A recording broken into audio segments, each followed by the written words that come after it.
بسم الله الرحمن الرحيم رب اشرح لي صدري ويسر لي أمري واحلل عقدة من لساني يفقه قولي واجعل لي وزيرا من أهلي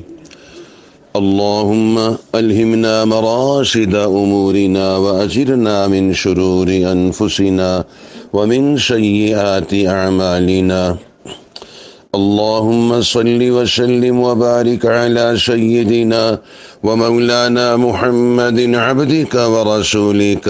عدد ما تحب وترضى له أما بعد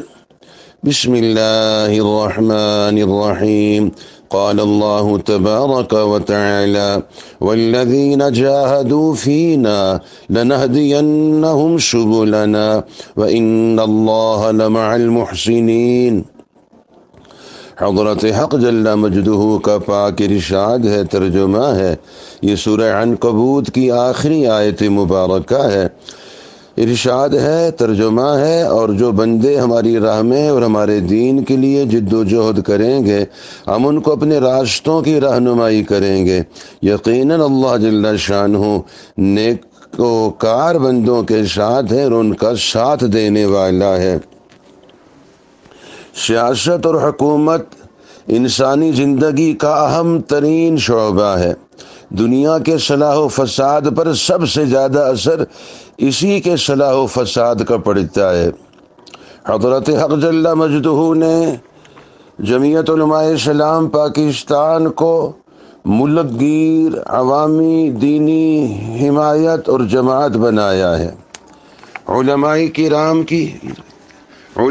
کرام کی قیادت اس کا تشخص ہے،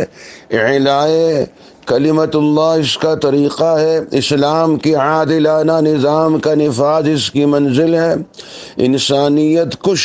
استحصالی نظام کا خاتمہ اور سامراجی دشمنی اس کا مزاج ہے، انسانی حقوق کی پاسداری اور شہریوں کی بنیادی حقوق کے لیے جد و جہد اس کا اثاثہ ہے۔ جمعیت علماء اسلام پاکستان کا نصب العین رضا الہی کا حصول ہے اور اعلاء کلمت اللہ اس کا مقصود ہے۔ پاکستان کی دوسری جماعتوں اور جمعیت علماء اسلام میں یہی بنیادی فرق ہے۔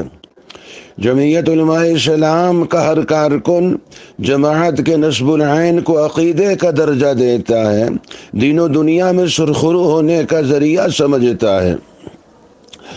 اور حق تعالی شانہ کا فضل و کرم ہے، سیاست چونکہ نبیوں کی وراثت ہے، سراسر نفاست ہے۔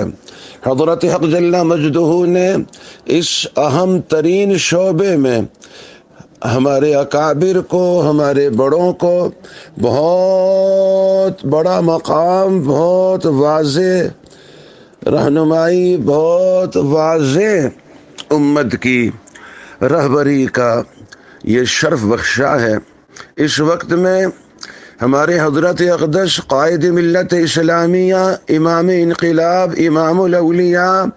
حضرت اقدس حضرت مولانا فضل الرحمن صاحب دامت برکاتہم کا وجود عالم اسلام کے لیے، ملت اسلامیہ کے لیے بڑی نعمت ہے۔ اللہ جل شانہ کا فضل و کرم ہوا، خاص احسان ہوا۔ حضرت والا دامت برکاتہم نے مری شہر کے لیے 12 نومبر کا وقت عنایت فرمایا ہے۔ انشاءاللہ تبارک و تعالی ہماری ذمہ داری ہے ہم سب دعاؤں میں بھی حق تعالی شانہ کی بارگاہ میں مصروف رہیں، صلاۃ التسبیح، صلاۃ الحاجہ، درود پاک کی کثرت، اس مبارک اجتماع کی قبولیت، حفاظت، مرجعیت و محبوبیت کے لیے دعائیں، مستورات گھر میں، روزے، اعتکاف، دعاؤں کا اہتمام، صلاۃ التسبیح کا اہتمام، اور سب حضرات، سب اہل دل، سب اہل محبت، سب اہل ایمان اس مبارک اجتماع کے لیے پہلے سے فکر مند ہوں گے، اور انشاءاللہ تبارک و تعالی اس کی پوری تفصیلات اوقات دن کے ہوں گے بظاہر صبح 9 بجے سے انشاءاللہ عصر سے پہلے تک، اس اعتبار سے تفصیلی امور بھی سامنے آ جائیں گے۔ ہمارے مخدوم اور ہمارے محبوب ہمارے پیارے بزرگ حضرت اقدس حضرت مولانا قاری سیف اللہ سیفی صاحب دامت برکاتہم، اور ہمارے مخدوم اور محبوب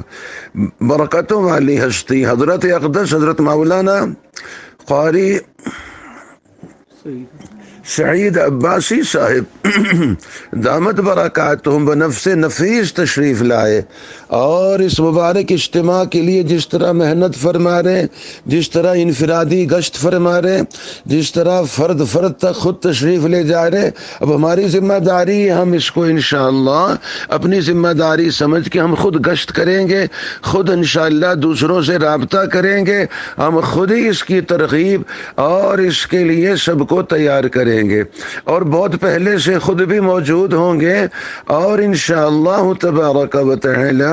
کثرت سے کلمہ طیبہ کا ورد، کثرت سے استغفار، کثرت سے درود پاک، اور لا حول ولا قوت الا باللہ العلی العظیم، اور لا حول ولا قوت الا باللہ، لا ملجا ولا منجا من اللہ الا الیہ، اس کی کثرت کرتے ہوئے انشاءاللہ تبارک و تعالی ہم حاضر ہوں گے۔ انشاءاللہ تبارک و تعالی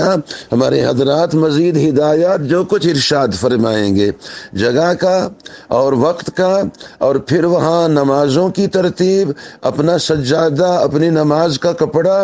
اپنی ضرورت کی چیز، یہ جس طرح ہم اللہ جل شانہ کے راستے میں جاتے ہیں، جیسے ہم رائے منڈ اجتماع میں جاتے ہیں، جس طرح ہم خروج میں تو اپنی ضرورت کی چیزیں ساتھ رکھتے ہیں، اس طرح احتیاطاً اپنی سب چیزوں کو ساتھ رکھتے ہوئے، دوسروں کی خدمت کے جذبے کو لیتے ہوئے، یعنی خادم بن کر خدمت کے جذبے کے ساتھ حاضر ہونا ہے۔ حضرت حق جل مجدہ قبول فرمائے، اللہ جل شانہ راضی ہو جائے، حق تعالی شانہ ہم سب کو حق دکھلا دے، حق سکھلا دے، حق پر چلا دے، ہم سب کو حق پر جما دے، اور ہمیں اہل حق کا ساتھی بنا دے، اور ہمارا حشر بھی اہل حق کے ساتھ فرما دے۔ جزاکم اللہ، اجرکم علی اللہ، ایدکم اللہ، نصرکم اللہ۔ السلام علیکم ورحمۃ اللہ وبرکاتہ۔